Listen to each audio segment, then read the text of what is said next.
বনগাঁৱত বিজেপিৰ কাৰ্যনিৰ্বাহক সভা প্ৰদেশ আৰু জিলা বিজেপিৰ নিৰ্দেশ মৰ্মে ৰূপহী বিধানসভা সমষ্টিৰ ৰূপহী মণ্ডলৰ বিজেপিৰ কাৰ্যনিৰ্বাহক সভাখন আজি বনগাঁৱত অনুষ্ঠিত কৰা হয়। 2026 চনলৈ প্ৰস্তুতি আৰম্ভ কৰিছে শাসক দল বিজেপিয়ে।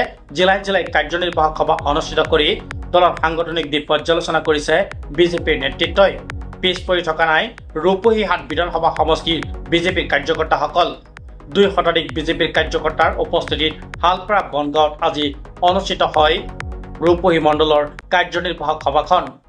ৰূপহী মণ্ডলৰ সভাপতি ৰফিকুল ইছলামৰ সভাপতিত্বত অনুষ্ঠিত হয় কাৰ্যনিৰ্বাহক সভাখন।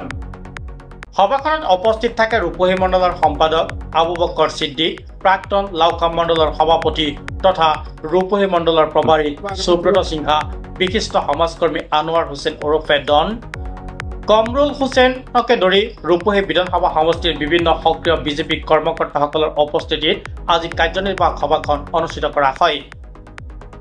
এক কথাত 2026 বিধানসভা নিৰ্বাচনৰ বাবে এতিয়াই সাজু বিজেপিৰ কাৰ্যকৰ্তাসকল। এই মুহূৰ্তত ৰূপহী মণ্ডলৰ বিজেপিৰ সভাপতিৰ মন্তব্য আছে, আপোনালোকলৈ আগবঢ়াইছো।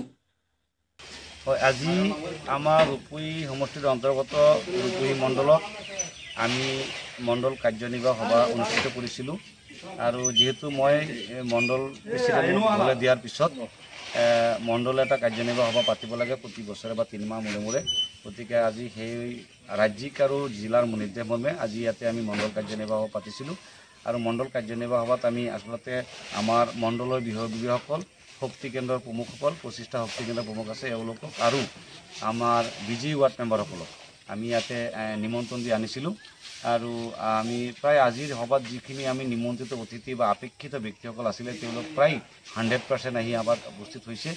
যিহেতু আমি পঞ্চায়ত নিৰ্বাচন কিছুদিন আগতে পঞ্চায়ত নিৰ্বাচন হৈ গ'ল, এতিয়া আমি টাৰ্গেট যিহেতু 2026ত আমি 100 পাৰ কৰিম। যিহেতু ভাৰতীয় জনতা পাৰ্টি আৰু মিত্ৰ দলে আমি 100তকৈ বেছি MLA 100জনতকৈ বেছি MLA আমি জিকাবলৈ চেষ্টা কৰিম। গতিকে আমি সকলো কাৰ্যকৰ্তা আমি একেলগে একগোট হৈ আমি ইয়াতে এটা প্ৰতিশ্ৰুতি একতা হৈছোঁ যাতে আমি 2026ত ৰূপহী সমষ্টিত যেনেকৈ আমি গোটেই অসমত আমাৰ চৰকাৰৰ MLA আছে আৰু ৰূপহী সমষ্টিটো আগৰ পৰা পিছপৰা কংগ্ৰেছ দলৰ পৰা MLA হয়। তেওঁলোকে কংগ্ৰেছৰ যিজন MLA নুৰমুদা চাহাব বিভিন্ন নৈখন দালালৰ জৰিয়তে সমষ্টিখন চলাই আছে।